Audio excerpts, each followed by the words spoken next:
ಖಂಡಿತ ನಾವು ಹೇಳೋ ರೀತಿ ಫಾಲೋ ಮಾಡಿದ್ರೆ ಅವರು 100% ವರ್ಕ್ ಆಗುತ್ತೆ. ಆ 3 ಡೇಟ್ಗಳನ್ನು ಹಾಳುವಂಥ ಗ್ರಹಗಳು ರಾ, ಕೇಶ ಅಂತ ಹೇಳ್ತೀವಿ.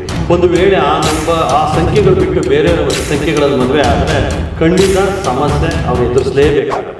ಅಲ್ಲಿ ಲಕ್ಕಿ ನಂಬರ್ ಅಂತ ಒಂದು ಕಾನ್ಸೆಪ್ಟ್ ಬರುತ್ತೆ. ಆ ನಂಬರ್ನಲ್ಲಿ ಮದುವೆ ಆದರೆ ಮಾತ್ರ ಅವ್ರಿಗೆ ನಾವು ಹೇಳ್ಬೋದು ಸಮಸ್ಯೆ ಏನಿಲ್ಲ ಅಂತ ಹೇಳ್ಬೋದು. 4 ಅಂದರೆ 4, 13, 22, 31 ಈ ಸಂಖ್ಯೆಗಳಲ್ಲಿ ಮದುವೆ ಆದರೆ ಸಾಮಾನ್ಯವಾಗಿ ಅನಿರೀಕ್ಷಿತ ಫೋನ್ ನಂಬರ್ ಆಗ್ಬೋದು, ಅಥವಾ ಮೊಬೈಲ್ ನಂಬರ್ ಆಗ್ಬೋದು, ಅಥವಾ ಬ್ಯಾಂಕ್ ಅಕೌಂಟ್ ನಂಬರ್ ಆಗ್ಬೋದು, ಇವೆಲ್ಲ ಬಂತು ಅಂತ ಹೇಳಿದ್ರೆ ಅವ್ರಿಗೆ ತುಂಬ ಜಾಸ್ತಿ ನಷ್ಟಗಳನ್ನ ಅನುಭವಿಸ್ಬೇಕಾಗುತ್ತೆ, ಮತ್ತು ಕಷ್ಟಗಳು ಬರ್ತವೆ, ಮತ್ತು ಲಾಸ್ ಆಗುತ್ತೆ, ಮತ್ತು ಬೇರೆ ಬೇರೆ ಥರದ ಪೇಯ್ನ್ ಇದ್ದೇ ಇರುತ್ತೆ.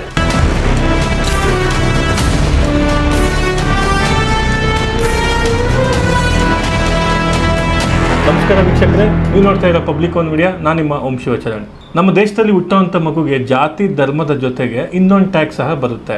ಆ ಟ್ಯಾಗು ಇನಿಷಿಯಲಿ ಗೊತ್ತಾಗಲ್ಲ, ಆ ಮಗು ಬೆಳೀತಾ ಗೊತ್ತಾಗುತ್ತೆ. ಆ ಟ್ಯಾಗ್ ಬೇರೆ ಯಾವುದೂ ಅಲ್ಲ, ಆಸ್ಟ್ರಾಲಜಿ. ಸೊ ಈ ಆಸ್ಟ್ರಾಲಜಿಯ ಒಂದು ಪ್ರಭಾವಳಿ ಇದೆಯೋ ಇಲ್ವೋ ಅದು ಬೇರೆ ವಿಷಯ. ಆದರೆ ಇದ್ರ ಬಗ್ಗೆ ಏನೂ ಗೊತ್ತಿಲ್ಲದಿರೋ ಅಂಥ ಮಕ್ಕಳು ಸಹ ಜೀವನದಲ್ಲಿ ತುಂಬ ಯಶಸ್ಸು ಕಂಡಿದ್ದಾರೆ. ಅದೇ ಥರದಲ್ಲಿ ಈ ಆಸ್ಟ್ರಾಲಜಿನ ಅಥವಾ ಈ ನ್ಯೂಮರಾಲಜಿನ ನಂಬ್ಕೊಂಡು ಇದು ತಕ್ಕಂಗೆ ಬದುಕಿ ಓದೋರು ಸಹ ಯಶಸ್ಸಾಗಿದ್ದಾರೆ. ಯಾರು ಯಶಸ್ಸು ಇದರಲ್ಲಿ ಭಾಳ ಗ್ಯಾರಂಟಿ ಅಂತ ಹೇಳ್ಬೋದು. ಇದ್ರ ಬಗ್ಗೆ ಎಲ್ಲ ಚರ್ಚೆ ಮಾಡೋಕ್ಕೆ ಅಂತ ನಮ್ಮ ಚಾನಲ್ಗೆ ಒಬ್ಬರು ವಿಶೇಷವಾದ ವ್ಯಕ್ತಿನ ಕರೆಸಿದ್ದೀವಿ. ಕೆಲವರು ಆಸ್ಟ್ರಾಲಜಿಯಲ್ಲೂ ಎಕ್ಸ್ಪರ್ಟ್ ಇರ್ತಾರೆ, ಇನ್ನು ಕೆಲವರು ನ್ಯೂಮರಾಲಜಿಯಲ್ಲೂ ಎಕ್ಸ್ಪರ್ಟ್ ಇರ್ತಾರೆ. ಆದರೆ ಇವತ್ತು ನಮ್ಮ ಕಾರ್ಯಕ್ರಮಕ್ಕೆ ಬಂದಿರೋರು ಎರಡರಲ್ಲೂ ಎಕ್ಸ್ಪರ್ಟ್ ಇದ್ದಾರೆ. ಇವ್ರ ಹೆಸರು ಶ್ರೀ ನಂಟೇಶ್ ಅಂತ. ಬನ್ನಿ ಈ ಆಸ್ಟ್ರಾಲಜಿ ಮತ್ತು ನ್ಯೂಮರಾಲಜಿ ಬಗ್ಗೆ ಅವ್ರ ಜೊತೆ ನಾವು ಒಂದು ಸ್ವಲ್ಪ ವಿಷಯ ತಿಳ್ಕೊಳ್ಳೋಣ. ಸರ್, ಕಾರ್ಯಕ್ರಮಕ್ಕೆ ನಿಮಗೆ ಸ್ವಾಗತ. ನಮಸ್ಕಾರ. ಪಬ್ಲಿಕ್ ಒನ್ ಮೀಡಿಯಾ ಎಲ್ಲ ವೀಕ್ಷಕರಿಗೂ ನನ್ನ ನಮಸ್ಕಾರಗಳು. ಸರ್, ಈಗ ಭಾಳ ಜನ ಜ್ಯೋತಿಷ್ಯದಲ್ಲಿ ಮಾತ್ರ ಎಕ್ಸ್ಪರ್ಟ್ ಇರ್ತಾರೆ, ಇನ್ನು ಕೆಲವರು ನ್ಯೂಮರಾಲಜಿಲಿ ಎಕ್ಸ್ಪರ್ಟ್ ಇರ್ತಾರೆ. ನೀವೆರಡನ್ನೂ ಬ್ಲೆಂಡ್ ಮಾಡಿ ಹೇಳ್ತೀನಿ ಅಂತ ಹೇಳ್ತೀರಾ. ನೀವು ಯಾವ ಥರ ಹೇಳ್ತೀರಾ ಸರ್ ಇದೆಲ್ಲ? ವಿಷಯಕ್ಕೆ ಬರೋಕ್ಕಿಂತ ಮುಂಚೆ ಗುರು ಬ್ರಹ್ಮ ಗುರುರ್ ವಿಷ್ಣು ಗುರುರ್ದೇವೋ ಮಹೇಶ್ವರ ಗುರು ಸಾಕ್ಷಾತ್ ಪರಬ್ರಹ್ಮ ತಸ್ಮೈ ಶ್ರೀ ಗುರುವೇ ನಮೋ ನಮಃ. ನೋಡಿ, ಅಸ್ಟ್ರಾಲಜಿ ನ್ಯೂಮರಾಲಜಿ ಎರಡರಲ್ಲೂ ನಾವು ಪ್ರಿಡಿಕ್ಟ್ ಮಾಡ್ಬೋದು. ಆದರೆ ಅಸ್ಟ್ರಾಲಜಿನಲ್ಲಿ ನಾವು ಡೀಟೇಲಾಗಿ ವಿವರವಾಗಿ ಮತ್ತು ತುಂಬ ಆ್ಯಕ್ಯುರೇಟಾಗಿ ನಿಖರವಾಗಿ ಹೇಳ್ಬೋದು. ಯಾಕೆಂದರೆ ಅದರಲ್ಲಿ ಹಲವಾರು ಆಯಾಮಗಳಲ್ಲಿ ಹೇಳೋದಕ್ಕೆ ಸಾಧ್ಯ ಇದೆ. ಸೊ ದಟ್ ಏನಂತಂದರೆ ರಿಸಲ್ಟ್ ತುಂಬ ಚೆನ್ನಾಗಿ ಪರಿಣಾಮಕಾರಿಯಾಗಿ ಹೇಳ್ಬೋದು. ಅದನ್ನು ಇಂಥ ದಿನ ಇಂಥದ್ದೇ ಆಗುತ್ತೆ ಅಂತ ಕರೆಕ್ಟಾಗಿ ಹೇಳ್ಬೋದು. ಬಟ್ ಸಬ್ಜೆಕ್ಟು ಏನಪ್ಪ ಅಂತ ಹೇಳಿದ್ರೆ ಸರಿಯಾದ ನಿಖರವಾದ ಹುಟ್ಟಿದ ಸಮಯ, ಹುಟ್ಟಿದ ದಿನಾಂಕ ಮತ್ತು ಸ್ಥಳ ಅನ್ನೋದನ್ನು ಕೊಟ್ಟರೆ ಕರೆಕ್ಟಾಗಿ ನಿಖರವಾಗಿ ಹೇಳ್ಬೋದು. ಸೊ ದಟ್ ಎರಡರಲ್ಲಿ ನಾವು ಆಸ್ಟ್ರಾಲಜಿನ ಜಾಸ್ತಿಯಾಗಿ ನಾವು ಅದನ್ನು ಪ್ರಿಫರ್ ಮಾಡ್ತೀವಿ. ಬಟ್ ಇವತ್ತು ಏನಾಗಿದೆ ಅಂದರೆ ಎಷ್ಟೋ ಜನಕ್ಕೆ ಹುಟ್ಟಿದ ಸಮಯ ಗೊತ್ತಿರಲ್ಲ, ಡೇಟ್ ಮಾತ್ರ ಗೊತ್ತಿರ್ತಾರೆ. ಸಾಮಾನ್ಯವಾಗಿ ಹಾಸ್ಪಿಟ್ಲ್ಗಳಲ್ಲಿ ಡೇಟ್ಗೆ ಭಾರಿ ಪ್ರಾಮುಖ್ಯತೆ ಕೊಡ್ತಾರೆ ಹೊರತು ಟೈಮ್ಗೆ ಕೊಡಲ್ಲ. ಆದರೂ ಸಹ ಅಲ್ಲಿ ಒಂದು ಕಡೆ ಮೆನ್ಷನ್ ಮಾಡಿರ್ತಾರೆ. ಸೊ ದಟ್ ಟೈಮ್ ಇಲ್ಲದೇದವ್ರಿಗೆ ಬಂದಾಗ, ಜಾತಕ ಟೈಮ್ ಇಲ್ಲದೇದವ್ರು ಬಂದಾಗ ನಂದು ಏನು ಫ್ಯೂಚರ್ ಏನು ಅಂತ ಬಂದಾಗ ಅಲ್ಲಿ ನಾವು ಏನಂತ ಹೇಳ್ಬೋದು ಅಂದರೆ ವ್ಯಕ್ತಿತ್ವನ ಚೆನ್ನಾಗಿ ಹೇಳ್ಬೋದು. ಅದರಲ್ಲಿ ವ್ಯಕ್ತಿತ್ವ, ಅವರ ಸಾಮರ್ಥ್ಯ, ಅವರ ದೌರ್ಬಲ್ಯ, ಸೊ ಈ ರೀತಿಯಾಗಿ ಹೇಳ್ಬೋದು. ಮತ್ತು ಇಂಥ ದಿನ ನಿಮಗೆ ಕೆಲಸಗಳನ್ನ ಮಾಡಿದ್ರೆ ಅದಕ್ಕೆ ಒಂದು ಒಳ್ಳೆ ಸಕ್ಸಸ್ ಕೊಡುತ್ತೆ, ಇಂಥ ದಿನ ಮಾಡಬೇಡಿ, ಇಂಥ ದಿನ ಲಕ್ಕಿ ನಂಬರು, ಇಂಥ ದಿನ ಲಕ್ಕಿ ಡೇಟು, ಇಂಥ ಕಲರ್ ಹಾಕಂದರೆ ಸೊ ದಟ್ ಅವ್ರೇನಾಗಿದ್ರೆ ಅವ್ರಿಗೆ ಒಂದು ಸ್ವಲ್ಪ ಜಾಸ್ತಿ ಅವ್ರಿಗೆ ಲಕ್ನ ನಾವು ತಂದು ಕೊಡೋದಕ್ಕೆ ಸಾಧ್ಯ ಆಗುತ್ತೆ. ಆದರೆ ಅಸ್ಟ್ರಾಲಜಿನಲ್ಲಿ ಏನಾಗುತ್ತೆ ಅಂದರೆ ಇಂಥ ದಿನವೇ ಹೊಸ ಬದಲಾವಣೆ ಆಗುತ್ತೆ, ಇಂಥ ದಿನ ಕೆಲಸ ಸಿಗುತ್ತೆ ಅನ್ನೋದನ್ನ ನಾವು ಹೇಳ್ಬೋದು. ಸರ್, ಇವತ್ತು ನ್ಯೂಮರಾಲಜಿನ ತುಂಬ ಟ್ರೆಂಡ್ ಆಗಿದೆ. ಈಗ ಜನ ಹೇಗಾಗಿದ್ದಾರೆ ಅಂದರೆ ಅವ್ರು ತಗೊಳ್ಳೋವಂಥ ಮೊಬೈಲ್ ನಂಬರಿಂದ ಹಿಡಿದು ಮಕ್ಕಳು ಹುಟ್ಟೋವಂಥ ಮಕ್ಕಳು ತನಕನೂ ನ್ಯೂಮರಾಲಜಿ ಬೇಸಿಸ್ ಮೇಲೆ ಎಲ್ಲನೂ ಇದು ಮಾಡ್ತಾ ಇದ್ದಾರೆ. ಸೊ ಈ ಥರ ಎಲ್ಲ ಇವರು ಫಾಲೋ ಮಾಡ್ತಾ ಇದ್ದಾರಲ್ಲ, ಇದು ಎಷ್ಟು ಮಟ್ಟಿಗೆ ಎಫೆಕ್ಟಿವ್ ಇದು? ಖಂಡಿತ ಇದು ಆಗುತ್ತೆ. ಯಾಕೆ ಅಂತ ಹೇಳಿದ್ರೆ ಇದರಲ್ಲಿ ನಾವು ನೋಡಿ ಈ ಡೇಟನ್ನ ನಾವು ನಂಬರ್ಗಳನ್ನ ನೋಡಿಕೊಂಡು ಸಂಖ್ಯಾಶಾಸ್ತ್ರದಲ್ಲಿ ಹೇಳೋವಂಥದ್ದು. ಸೊ ಹಾಗಾಗಿ ಇಂಥ ನಂಬರ್ನಲ್ಲಿ ಅವರು ವೆಹಿಕಲ್ ನಂಬರ್ ಇಂಥದನ್ನ ತೊಗೊಂಡ್ರೆ, ಅದೇ ರೀತಿ ಇಂಥ ದಿನ ಅವರು ರಿಜಿಸ್ಟ್ರೇಷನ್ ಮಾಡಿಕೊಂಡ್ರೆ, ಅದೇ ರೀತಿ ಇಂಥ ನಂಬರಿಂದ ಫೋನ್ ನಂಬರ್ ತೊಗೊಂಡ್ರೆ 100% ವರ್ಕ್ ಆಗುತ್ತೆ. ಚೆನ್ನಾಗಾಗಿದೆ. ಹಲವಾರು ಉದಾಹರಣೆಗಳನ್ನ ಕೊಡ್ಬೋದು. ಒಂದು ಉದಾಹರಣೆ ಕೊಡೋದಾದರೆ, ನಿಮ್ಮ ಫೋನ್ ನಂಬರ್ನಲ್ಲಿ ಒಳ್ಳೆ ಬಿಸ್ನೆಸ್ ಮಾಡಬೇಕು, ಒಳ್ಳೆ ನನಗೆ ಆಫರ್ಗಳನ್ನ ಬರಬೇಕು ಅಂತ ಹೇಳಿದ್ರೆ, ಬಿಸ್ನೆಸ್ ತುಂಬ ಚೆನ್ನಾಗಿ ನಡಿಬೇಕು ಅಂತ ಹೇಳಿದ್ರೆ ನಂಬರ್ 46ನ ತೊಗೊಂಡ್ರೆ ತುಂಬ ಚೆನ್ನಾಗಾಗುತ್ತೆ ಎಲ್ಲ ನಂಬರ್ನ ಕೊಡೋದ್ರೆ. ಸೊ ಇದರಲ್ಲೂ ಬೇರೆ ಬೇರೆ ಥರದ ಆಯಾಮಗಳಿದ್ದಾವೆ. ಸೊ ಬಟ್ ಏನಂದರೆ ಜನರಲಾಗಿ ಹೇಳಬೇಕು ಅಂತ ಹೇಳಿದ್ರೆ, ಸೊ ಸಬ್ಜೆಕ್ಟ್ ಏನಪ್ಪ ಅಂದರೆ ಅವರವರ individual number, date of birth ಪ್ರಕಾರ ಅದನ್ನು ನಾವು ಹೇಳ್ತೀವಿ. ನಾವು ಅದನ್ನು ಇನ್ ಜನರಲ್ ತೊಗೊಳೋದಾದರೆ ಕೆಲವು ನಂಬರ್ಗಳಿದ್ದಾವೆ, ಅದನ್ನು ತೊಗೊಂಡ್ರೆ ತುಂಬ ಚೆನ್ನಾಗಿದೆ. 51, 46, 32 ಈ ಥರ ನಂಬರ್ಗಳನ್ನ ಫೋನ್ ನಂಬರ್ನ ನಿಮ್ಮ ಮೊಬೈಲ್ ನಂಬರ್ ಎಲ್ಲ ಅಂಕೆಗಳನ್ನ ಕೂಡಿದ್ರೆ ಬರುವಂಥ ನಂಬರ್ ಮೇಲೆ ಅದು ರಿಸಲ್ಟು ಡಿಪೆಂಡ್ ಆಗುತ್ತೆ ಅದನ್ನು. ಸೊ ಅದೇ ರೀತಿ ವೆಹಿಕಲ್ಗಳಲ್ಲೂ ಅಷ್ಟೇ ನಾವು ಹಲವಾರು ಉದಾಹರಣೆಗಳನ್ನ ಕೊಡೋದಾದರೆ ವೆಹಿಕಲ್ ನಂಬರ್ನ ಎಲ್ಲ ಕೂಡಿದ್ರೆ 8 ಬಂದರೆ ಸಾಮಾನ್ಯವಾಗಿ ಆಕ್ಸಿಡೆಂಟ್ಗಳು ಜಾಸ್ತಿ ಆಗ್ತವೆ, 7 ಬಂದರೆ ಅದು ಆಕ್ಸಿಡೆಂಟ್ಗಳು ಜಾಸ್ತಿ ಆಗ್ತವೆ, 4 ಬಂದರೆ ಆಕ್ಸಿಡೆಂಟ್ಗಳು ಜಾಸ್ತಿ ಆಗ್ತವೆ. ಸೊ ಅಲ್ಲವ ನೀವು ಬೇಕಾದ್ರೆ ಅಬ್ಸರ್ವ್ ಮಾಡ್ಬೋದು ಇದನ್ನು. ಸೊ ಹಾಗಾಗಿ 8, 7, 4 ಆದಷ್ಟು ಅವಾಯ್ಡ್ ಮಾಡಿದ್ರೆ ಒಳ್ಳೆಯದದು. ಅಗೇನ್ ಇದನ್ನು ನಾವು ನಿಖರವಾಗಿ ಹೇಳಬೇಕು ಅಂತ ಹೇಳಿದ್ರೆ ಅವ್ರ ಜಾತಕ ನೋಡ್ಕೊಂಡ್ರೆ ಇನ್ನೂ ನಾವು ತುಂಬ ಚೆನ್ನಾಗಿ ನಿಖರವಾಗಿ ಅದನ್ನು ಮ್ಯಾಚ್ ಮಾಡಿ ಹೇಳ್ಬೋದು ಅದನ್ನು. ಸೊ ಸರ್, ಈಗ ನೀವು ಹೇಳಿದ್ನೆಲ್ಲ ಜನ ಪಾಲಿಸ್ಕೊಂಡು ಹೋಗ್ತಾರೆ. ಸೊ ಈ ಥರ ಪಾಲಿಸಿದ ಮೇಲೆ ಅವ್ರಿಗೆ 100% ಸಕ್ಸಸ್ ಸಿಗುತ್ತೆ ಅಂತ ಏನು ಗ್ಯಾರಂಟಿ ಕೊಡ್ತೀರಾ? ಖಂಡಿತ ನಾವು ಹೇಳೋ ರೀತಿ ಫಾಲೋ ಮಾಡಿದ್ರೆ ಅವರು 100% ವರ್ಕ್ ಆಗುತ್ತೆ. ಓಕೆ, ಯಾವ ಥರ? ಈಗ ಯಾವ ಥರ ಅಂದರೆ, ಈಗ ಫಾರ್ ಎಕ್ಸಾಂಪಲ್ ಇವಾಗ ನನ್ನ ಹತ್ರ ಬರ್ತಾರೆ ಯಾರೊಬ್ರು ಕ್ಲೈಂಟ್ ಬಂದರೆ ಅಂದ್ಕೊಳ್ಳಿ, ಅವರು ನಂಬರ್ 1ನೇ ತಾರೀಕಲ್ಲಿ ಹುಟ್ಟಿದರೆ ಅವ್ರಿಗೆ ಹೇಳ್ತೀವಿ ದಯವಿಟ್ಟು ಯಾವುದೇ ಕಾರಣಕ್ಕೂ 8ನೇ ನಂಬರು, 7ನೇ ನಂಬರು, 4ನೇ ನಂಬರು ಹೋಗಬೇಡಿ ಅಂತ ಹೇಳ್ತೀವಿ. ಅದಕ್ಕೆ ಆ ಸಂಖ್ಯೆಗಳು ಬರುವಂಥ ಫೋನ್ ನಂಬರ್ ಆಗ್ಬೋದು, ಅಥವಾ ಮೊಬೈಲ್ ನಂಬರ್ ಆಗ್ಬೋದು, ಅಥವಾ ಬ್ಯಾಂಕ್ ಅಕೌಂಟ್ ನಂಬರ್ ಆಗ್ಬೋದು, ಇವೆಲ್ಲ ಬಂತು ಅಂತ ಹೇಳಿದ್ರೆ ಅವ್ರಿಗೆ ತುಂಬ ಜಾಸ್ತಿ ನಷ್ಟಗಳನ್ನ ಅನುಭವಿಸ್ಬೇಕಾಗುತ್ತೆ, ಮತ್ತು ಕಷ್ಟಗಳು ಬರ್ತವೆ, ಮತ್ತು ಲಾಸ್ ಆಗುತ್ತೆ, ಮತ್ತು ಬೇರೆ ಥರದ ಪೇಯ್ನ್ ಇದ್ದೇ ಇರುತ್ತೆ. ಸೊ ಹಾಗಾಗಿ ನೀವು ಕೊಡೋ ಡೇಟ್ ಮೇಲೆ ನಾವು 100% ನಾವು ರಿಸಲ್ಟ್ನ ಕೊಡೋದಕ್ಕೆ ನಾವು 100% ರಿಸಲ್ಟ್ಗೆ ನಾವು ಹೇಳ್ಬೋದು ನಾವು. ಸೊ ನೀವು ಹೇಳೋ ಪ್ರಕಾರ ಜಾತಕದಲ್ಲಿ ಏನಾದರೂ ದೋಷ ಇದ್ದರೆ ಅದನ್ನು ನ್ಯೂಮರಾಲಜಿ ಮೂಲಕ ಅದಕ್ಕೊಂದು ಪರಿಹಾರ ಕೊಡ್ತೀರಾ, ಶಾಶ್ವತವಾದ ಪರಿಹಾರ? ಇಲ್ಲ, ಖಂಡಿತ ಇಲ್ಲ. ನ್ಯೂಮರಾಲಜಿನ ನಾವು ಜಸ್ಟ್ ಒಂದು ಸಪೋರ್ಟಿಂಗ್ ಟೂಲ್ ಅಂತ ಬಳಸ್ತೀವಿ ನಾವು ಅದನ್ನು. ಸೊ ನಮ್ಮ ದಿನನಿತ್ಯ ರೊಟೀನ್ ಲೈಫಲ್ಲಿ ಈ ಬ್ಯಾಂಕ್ ಅಕೌಂಟ್ ನಂಬರ್ಗೆ ಇರ್ಬೋದು, ವೆಹಿಕಲ್ ನಂಬರ್ಗಳಿಗೆ ಇರ್ಬೋದು, ಮೊಬೈಲ್ ನಂಬರ್ಗಳಿಗಿರ್ಬೋದು, ಅದಕ್ಕೆ ನಾವು ಬಳಸ್ತೀವಿ ಹೊರತು ಎಲ್ಲನೂ ಬಳಸೋದಕ್ಕೆ ಬರೋದಿಲ್ಲ ನಮಗೆ. ಸೊ ಯಾಕೆಂದರೆ ಜಾತಕ ಅನ್ನೋದು ಏನಂದರೆ it is like A C ಇದ್ದಂಗೆ, ಒಂಥರ ಓಷನ್ ಇದ್ದಂಗೆ. ಅದರಲ್ಲಿ ನೀವು ತುಂಬ ಡೆಪ್ತ್ ಇದೆ ನಿಮಗೆ. ಸೊ ಡೆಪ್ತ್ ಪ್ರಕಾರ ಹೋಗ್ತಾ ಇದ್ದಂಗೆ ನಮಗೆ ನೀವು ಎಷ್ಟು ಆಳವಾಗಿ ಹೋಗ್ತೀರಾ ಅಷ್ಟೇ ನಮಗೆ ರಿಸಲ್ಟು ನಮಗೆ ಎನ್ಶೂರ್ ಆಗ್ತಾ ಹೋಗುತ್ತೆ, ನಮಗೆ ತುಂಬ ಎಫೆಕ್ಟಿವ್ ಆಗಿ ಬರುತ್ತೆ ನಮಗೆ. ಸೊ ಇದರಲ್ಲಿ ನಾನು ಈಗಾಗಲೇ ಹೇಳಿದೆ, ನಾನು ಏನಪ್ಪ ಅಂತ ಹೇಳಿದ್ರೆ ನ್ಯೂಮರಾಲಜಿನಲ್ಲಿ ಒಬ್ಬ ವ್ಯಕ್ತಿತ್ವನ ನಾವು ಚೆನ್ನಾಗಿ ಹೇಳ್ಬೋದು. ಆ ವ್ಯಕ್ತಿಯ ಒಂದು ದೌರ್ಬಲ್ಯ, ಒಂದು ಬಲ ಅಂದರೆ ಅವರ ಸ್ಟ್ರೆಂತು, ವೀಕ್ನೆಸ್ಸು, ಅಪರ್ಚುನಿಟೀಸ್ ಏನೇನು ಬರುತ್ತೆ, ಆಮೇಲೆ ಅದೇ ರೀತಿ ಅವ್ರಿಗೆ ಥ್ರೆಟ್ ಏನಿರುತ್ತೆ ಅದನ್ನೆಲ್ಲ ಹೇಳ್ಬೋದು. ಅವರು ಇಂಥ ದಿನ ಇಂಥ ಕೆಲಸ ಮಾಡಿದ್ರೆ ಸಕ್ಸಸ್ ಆಗುತ್ತೆ, ಇಂಥ ದಿನ ಮ್ಯಾರೇಜ್ ಆದರೆ ಒಳ್ಳೆಯದಾಗುತ್ತೆ ಅಂತ ಹೇಳ್ಬೋದು.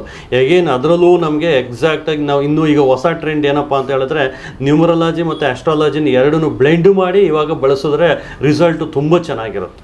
ಸರ್, ಈಗ ಬ್ಲೆಂಡ್ ಮಾಡೋ ವಿಷಯಕ್ಕೆ ಬರೋದಾದರೆ ನೀವು ಯಾವ ವಿಷಯಕ್ಕೆ ತುಂಬ ಇಂಪಾರ್ಟೆನ್ಸ್ ಕೊಡ್ತೀರಾ? ಅಸ್ಟ್ರಾಲಜಿಗೋ ಅಥವಾ ನ್ಯೂಮರಾಲಜಿಗೋ? ಈ ಅಸ್ಟ್ರಾಲಜಿ ಮೂಲಕ ನ್ಯೂಮರಾಲಜಿನೋ ಅಥವಾ ನ್ಯೂಮರಾಲಜಿಯಿಂದ ಅಸ್ಟ್ರಾಲಜಿನೋ? ನೋಡಿ, ಜಾತಕದ ಮುಖಾಂತರ ನ್ಯೂಮರಾಲಜಿ. ಯಾಕಂದ್ರೆ ನಾನು ಈಗಾಗಲೇ ಹೇಳಿದೆ, ಅಸ್ಟ್ರಾಲಜಿನಲ್ಲಿ ಇಸ್ ಓಷನ್, ಇದರಲ್ಲಿ ಒಂದು ಸಣ್ಣ ಬ್ರ್ಯಾಂಚ್ ಬಂದು ನ್ಯೂಮರಾಲಜಿ ಆಗುತ್ತೆ.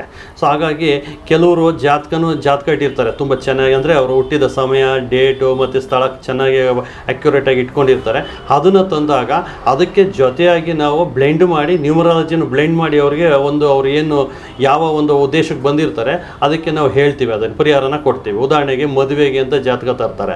ಸೊ ಅವಾಗ ನಾವು ಹೇಳ್ತೀವಿ, ಮದುವೆಯಲ್ಲಿ ಆ ಮದುವೆ ಜಾತಕದಲ್ಲಿ ಸ್ವಲ್ಪ ಸಣ್ಣ ಪುಟ್ಟ ದೋಷಗಳಿತ್ತು ಅಂದರೆ ಆಗ ನ್ಯೂಮರಾಲಜಿನಲ್ಲಿ ನಾವು ಅದನ್ನು ಸರಿಪಡಿಸ್ಕೊಂಡು ಅದಕ್ಕೆ ನಾವು ಸೊಲ್ಯೂಷನ್ ಕೊಡ್ತೀವಿ. ಆಗ ಏನಾಗುತ್ತೆ ಅಂದರೆ ತುಂಬ ರಿಸಲ್ಟ್ ಚೆನ್ನಾಗಿ ಬರುತ್ತೆ. ಅದು ಇವಾಗ ಮದುವೆಗೆ ಅಂತ ಜಾತಕ ತೋರ್ಸೋಕೆ ಬರ್ತಾರೆ ನಿಮ್ಮ ಹತ್ರ. ಸೊ ಈಗ ಸಪೋಸ್ ಈಗ ಯಾವುದೋ ಒಂದು ಜಾತಕ ಬಂತು, ತುಂಬ ಚೆನ್ನಾಗಿದೆ, ಸೂಪರ್ ಜಾತಕ, ಎಲ್ಲ ಥರದ ದಶೆ ಎಲ್ಲ ತುಂಬ ಚೆನ್ನಾಗಿದೆ, ಜೊತೆಗೆ ಇನ್ನೊಂದು ಸರ್ ಫುಲ್ ನೆಗೆಟಿವ್ ಜಾತಕ, ಅಂದರೆ ಈ ಒಳ್ಳೇದು ಕಮ್ಮಿ ಇರೋವಂಥ ಜಾತಕ, ಇವೆರಡಕ್ಕೂ ಮದುವೆ ಆಯಿತು ಅಂತ ಅಂದ್ಕೊಳ್ಳಿ ಒಂದು ವೇಳೆ, ಅವಾಗ ಇದು ಯಾವ ಥರ ವರ್ಕ್ ಆಗ್ಬೋದು? ನೋಡಿ, ನೀವೇ ಹೇಳ್ತಾ ಇದ್ದೀರಾ, ಒಂದು ತುಂಬ ನೆಗೆಟಿವ್ ಇದೆ ಅಂತ ಹೇಳ್ತೀರಾ ಜಾತಕ, ಇನ್ನೊಂದು ಅದರಲ್ಲಿ ತುಂಬ ಪಾಸಿಟಿವ್ ಇದೆ ಅಂತ ಹೇಳ್ತೀರಾ. ಸೊ ಸಾಮಾನ್ಯವಾಗಿ ಭಗವಂತಂದು ಏನು ಒಂದು ತಮ್ ರೂಲ್ ಏನಪ್ಪ ಅಂದರೆ, ಪಾಸಿಟಿವ್ ಇರೋ ಜಾತಕ ಯಾವತ್ತೂ ನೆಗೆಟಿವ್ ಇರೋ ಜಾತಕಕ್ಕೆ ಅದು ಹೊಂದಾಣಿಕೆ ಆಗೋದಿಲ್ಲ. ಖಂಡಿತ ಹೊಂದಾಣಿಕೆ ಆಗೋದಿಲ್ಲ. ಯಾಕೆಂದರೆ ಈ ಮದುವೆಗಿಂತ ಮುಂಚೆ ಅವರು ಒಬ್ಬರು ಅಸ್ಟ್ರಾಲಜಿ ಹತ್ರ ಬಂದೇ ಬರ್ತಾರೆ. ಎರಡು ಜಾತಕ ಕೊಟ್ಟಾಗ ಅದು ನಾವು ಆರೋಸ್ಕೋಪ್ ಮ್ಯಾಚಿಂಗ್ ಅಂತ ಮಾಡ್ತೀವಿ. ಅಲ್ಲೇ ನಮ್ಗೆ ಗೊತ್ತಾಗೋಗುತ್ತೆ ಇದು.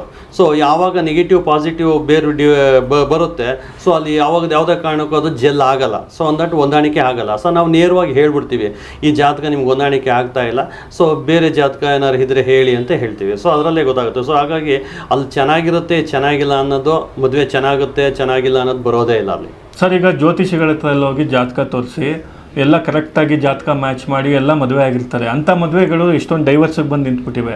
ಅದೇ ಟೈಮ್ಗೆ ಈ ಜಾತಕ ನೋಡದೆ ಮದುವೆ ಆಗ್ತಾರಲ್ಲ ಸರ್, ಈಗ ಇಂಟರ್ ಕ್ಯಾಸ್ಟ್ ಅಥವಾ ಇಂಟರ್ ರಿಲಿಜನ್ನು, ಈಗ ಅಂಥವ್ರ ಕಡೆ ಜಾತಕನೇ ಇರಲ್ಲ, ಯಾವುದೋ ಒಂದು ಅರ್ಜೆಂಟಲ್ಲಿ ಮದುವೆ ಆಗಿರ್ತಾರೆ, ಅವರೆಲ್ಲ ತುಂಬ ಸಕ್ಸಸ್ ಆಗಿ ಜೀವನ ನಡೆಸ್ತಾ ಇದ್ದಾರೆ. ಇದ್ರ ಬಗ್ಗೆ ನೀವೇನು ಹೇಳ್ತೀರಾ? ಸೊ ಅದರಲ್ಲಿ ನಿಮ್ಮ ಪ್ರಕಾರ ಜಾತಕದವ್ರು ಮದುವೆ ಆಗಿದ್ದಾರೆ, ಅದು ಫೇಲ್ಯೂರ್ ಆಗಿದೆ, ಡಿವೋರ್ಸ್ಗೆ ಬಂದು ನಿಂತಿದೆ ಅಂತ ಹೇಳ್ತೀರಾ. ಸೊ ಖಂಡಿತ ನಾನು ಹಲವಾರು ಉದಾಹರಣೆಗಳು ನೋಡಿದ್ದೀನಿ. ಬಟ್ ಇದೇನಾಗುತ್ತೆ ಅಂತ ಹೇಳಿದ್ರೆ, ಈಗ ಅವರು ಯಾವ ಜ್ಯೋತಿಷಿ ಹತ್ರ ಹೋಗಿರ್ತಾರೋ ಗೊತ್ತಿಲ್ಲ, ಅವ್ರು ಯಾವ ಆ್ಯಂಗಲಲ್ಲಿ ಅವರು ಅದನ್ನು ಮ್ಯಾಚ್ ಮೇಕಿಂಗ್ ಮಾಡಿರ್ತಾರೋ ಗೊತ್ತಿಲ್ಲ. ಸೊ ಕೆಲವೊಂದು ಸರಿ ಏನಾಗುತ್ತೆ ಅಂದರೆ, ಇಬ್ಬರು ಜಾತಕ ತೋರಿಸ್ತಾರೆ, ಕೇವಲ ಹೆಸರು ಮೇಲೆ ಅವರು ಒಂದು ಹೊಂದಾಣಿಕೆ ಮಾಡ್ಕೊಂಡಿರೋದು ಉಂಟು. ಅದು ಸ್ವಲ್ಪ ಫೇಲ್ಯೂರ್ ಆಗೋ ಚಾನ್ಸಸ್ ಜಾಸ್ತಿ ಇರುತ್ತೆ. ಬೇರೆ ಜಾತಕನ ಆ್ಯಕ್ಚುಲಿ ಆ್ಯಸ್ ಪರ್ ಇದ್ರ ಪ್ರಕಾರ ಎರಡೂ ಜಾತಕಗಳನ್ನು ನಾವು ಹೊಂದಾಣಿಕೆ ಮಾಡಿಕೊಂಡು ಅದರದೇ ನೇಮು ಬೇರೆ ಬೇರೆ ಥರದ ಹ್ಯಾಂಗಲ್ಗಳಲ್ಲಿ, ಅಂದರೆ ಅಲ್ಲಿ ಪ್ಲಾನೆಟರಿ ಪೊಸಿಷನ್ ಏನಿದೆ, ಇಲ್ಲಿ ಪ್ಲಾನೆಟರಿ ಪೊಸಿಷನ್ ಇದೆ, ಅವ್ರಿಗೆ ಏನು ದಶ ನಡೀತಾ ಇದೆ, ಇವ್ರಿಗೆ ಏನು ದಶ ನಡೀತಾ ಇದೆ, ಅಲ್ಲಿ ಬೇರೆ ಬೇರೆ ಮಾರಕ ದಶಗಳು ಬರ್ತಾವ ಅಥವಾ ಫೇವರಬಲ್ ದಶಗಳು ಬರ್ತಾವ, ಅದನ್ನ ನೋಡಿಕೊಂಡು ಮದುವೆಗೆ ಸರಿಯಾದ ಸಮಯ ಇದೆಯಾ, ಗುರುಬಲ ಇದೆಯಾ, ಇದೆಲ್ಲ ನೋಡಿಕೊಂಡು ಒಳ್ಳೆ ಒಂದು ಮುಹೂರ್ತನ ಫಿಕ್ಸ್ ಮಾಡಿ ಕೊಟ್ಟಿದ್ರೆ ಖಂಡಿತ ಅದು ಒಳ್ಳೆ ಸಕ್ಸಸ್ ಆಗುತ್ತೆ. ಬಟ್ ಇದನ್ನು ಇವತ್ತಿನ ದಿನ ಇಷ್ಟನ್ನು ಮಾಡೋದು ಕಡಿಮೆ ಅಂತ ಹೇಳ್ಬೋದು. ಯಾಕೆಂದರೆ ಅಷ್ಟು ಪೇಷನ್ಸು ಬರೋರ್ಗೂ, ಅಂದರೆ ಜಾತಕ ತೋರ್ಸೋಕ್ಕೆ ಬರೋರ್ಗೂ ಆ ಪೇಷನ್ಸ್ ಇರಲ್ಲ. ಬೇರೆ ಜ್ಯೋತಿಷಿಗಳು ಕೆಲವರು ಇಷ್ಟು ಡೀಪಾಗಿ ಹೋಗೋದಕ್ಕೂ ಅವರು ಹೋಗೋದಿಲ್ಲ. ಹಾಗಾಗಿ ಜಾತಕ ತೋರಿಸಿ ಇಬ್ಬರು ಚೆನ್ನಾಗಿ ಅವ್ರು ಹೇಳಿ ಡೇಟಲ್ಲಿ ಮದುವೆ ಆಗಿದ್ರೂ ಸಹ ಫೇಲ್ಯೂರ್ ಆಗೋದಕ್ಕೆ ಇದು ಕಾರಣ ಅಂತ ಹೇಳ್ಬೋದು ನಾವು. ಅದೇ ರೀತಿ ನೀವು ಜಾತಕ ತೋರಿಸ್ತೇನೆ ಎಷ್ಟೊಂದು ಮದುವೆಗಳು ಆಗಿದ್ದಾವೆ, ಲವ್ ಮ್ಯಾರೇಜ್ ಆಗಿದ್ದಾವೆ, ತುಂಬ ಸಕ್ಸಸ್ ಆಗಿದೆ ಅಂತ ಹೇಳ್ತಾರೆ. ಖಂಡಿತ ಅವ್ರ ಜಾತಕಗಳು ಚೆನ್ನಾಗಿರುತ್ತದೆ, ಇಲ್ಲ ಅವ್ರ ಫೇವರಬಲ್ ಟೈಮ್ ಇರುತ್ತೆ, ಇಲ್ಲ ಗುರು ಬಲ ಇರುತ್ತೆ. ಆಮೇಲೆ ಇದ್ರ ಜೊತೆಗೆ ನೋಡಿ, ನ್ಯೂಮರಾಲಜಿನ ಹೆಂಗೆ ಬಳಸ್ಕೋಬೋದು ಅನ್ನೋದಕ್ಕೆ ಇದೊಂದು ಉದಾಹರಣೆ ಕೊಡ್ತೀನಿ. ಒಳ್ಳೆ ಡೇಟಲ್ಲಿ ಮದುವೆ ಆಗಿರ್ಬೋದು, ಅವ್ರ ಫೇವರಬಲ್ ಡೇಟ್ ಅಂತ ಹೇಳ್ತೀವಿ, ಅಂದರೆ ಫೇವರಬಲ್ ನಂಬರ್ಸ್ ಅಂತ ಹೇಳ್ತೀವಿ, ಲಕ್ಕಿ ಡೇಟ್ ಅಂತ ಹೇಳ್ತೀವಿ. ಆ ಡೇಟಲ್ಲಿ ಮದುವೆ ಆಗಿದ್ದರೆ ಖಂಡಿತ ಇದು ಸ್ಟ್ಯಾಂಡ್ ಆಗುತ್ತೆ. ಇದ್ರ ಜೊತೆಗೆ ಬಹುಮುಖ್ಯವಾಗಿ ಲವ್ ಮ್ಯಾರೇಜ್ ಆಗಿರ್ಬೋದು ಅಥವಾ ಜಾತಕ ತೋರಿಸಿರೋದು ಮದುವೆ ಆಗಿರ್ಬೋದು, ಇವೆರಡು ಮ್ಯಾರೇಜ್ನಲ್ಲೂ ಏನಪ್ಪ ಅಂದರೆ ಮುಹೂರ್ತ ಅಂತ ಒಂದು ಕಾನ್ಸೆಪ್ಟ್ ಬರುತ್ತೆ. ಆ ಮುಹೂರ್ತನ ಬರ್ಕೊಟ್ಟಿರ್ತಾರೆ ಪ್ರತಿಯೊಬ್ಬ ಜ್ಯೋತಿಷಿಯವರು. ಮುಹೂರ್ತ ಅಂತ ನೀವು ಲಗ್ನ ಪತ್ರದಲ್ಲಿ ನೋಡಿರ್ಬೋದು, ಇನ್ವಿಟೇಷನ್ ಕಾರ್ಡಲ್ಲಿ ಮುಹೂರ್ತ ಟೈಮ್ ಅಂದ್ಬಿಟ್ಟು. ಆ ಮುಹೂರ್ತ ಟೈಮು ತುಂಬ ಚೆನ್ನಾಗಿದ್ದರೆ ಇದೆಲ್ಲ ಏನೇ ದೋಷಗಳಿದ್ರೂ ನಲ್ ಲೈನ್ ವಾಯ್ಡ್ ಆಗುತ್ತೆ, ಸೊ ಸೂಪರ್ ಸೀಡ್ ಆಗುತ್ತೆ. ಅದಕ್ಕೋಸ್ಕರನೇ ಮುಹೂರ್ತ ಹಾಕುವಂಥದ್ದು ತುಂಬ ಚೆನ್ನಾಗಿದ್ದಾಗ ಅದು ಸಕ್ಸಸ್ ರೇಟ್ನ ನಾವು ಜಾಸ್ತಿ ಮಾಡ್ಬೋದು. ಅದಕ್ಕೆ ಕೆಲವೊಂದು ನಾವು ಹೇಳ್ತೀವಿ, ನಾವು ಜಾತಕದಲ್ಲಿ ತುಂಬ ಸಮಸ್ಯೆಗಳಿರ್ತವೆ, ಎರಡು ಜಾತಕ. ಬಟ್ ತಾಯಿ ತಂದೆ ಬಂದ್ಕೊಂಡು ಎರಡು ಕಡೆ ತಾಯಿ ತಂದೆಯವರು ಬಂದು ಇಲ್ಲ ನಾವು ಮದುವೆ ಮಾಡ್ಕೊಳ್ಳೇಬೇಕು, ಈ ಸಂಬಂಧ ಬಿಡೋಕ್ಕೆ ನಮ್ಗೆ ಇಷ್ಟ ಇಲ್ಲ, ನಾವು ಆಲ್ರೆಡಿ ನಾವು ಇದಾಗಿದ್ದೀವಿ, ಒಳ್ಳೆ ಮನಸ್ಥಾನ ಅಂತೆಲ್ಲ ಹೇಳ್ತಾರೆ. ಬಟ್ ಜಾತಕ ನೋಡಿದ್ರೆ ಅಲ್ಲಿ ಖಂಡಿತ ಒಪ್ಪಿಗೆ ಆಗ್ತಾ ಇರಲ್ಲ, ಅಂದರೆ ಹೊಂದಾಣಿಕೆ ಆಗ್ತಾ ಇರಲ್ಲ, ತುಂಬ ಲೀಸ್ಟ್ ಪರ್ಸೆಂಟೇಜಲ್ಲಿ ಅದು ಮ್ಯಾಚ್ ಆಗ್ತಾ ಇರುತ್ತೆ.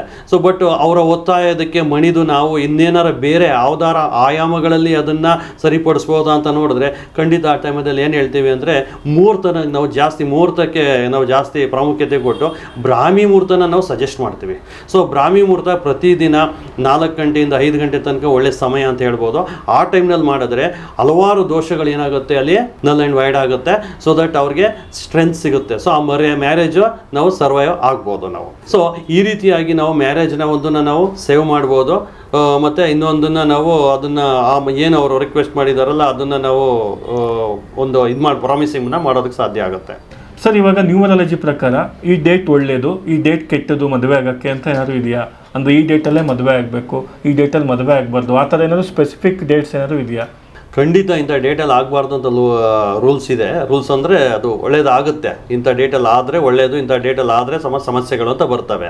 ಸೊ ಸಾಮಾನ್ಯವಾಗಿ ನಾವೇನು ಹೇಳ್ತೀವಿ ಅಂದರೆ, ಯಾವುದೇ ಒಂದು marriage irrespective of any date of birth, any destiny number ಏನೇ ಇದ್ದರೂ ಅವ್ರಿಗೆ 7, 8, 4 ಬರುವಂಥ ಸಂಖ್ಯೆಗಳಲ್ಲಿ ಮದುವೆ ಆಗಬಾರ್ದು ಅಂತ ಹೇಳ್ತೀವಿ.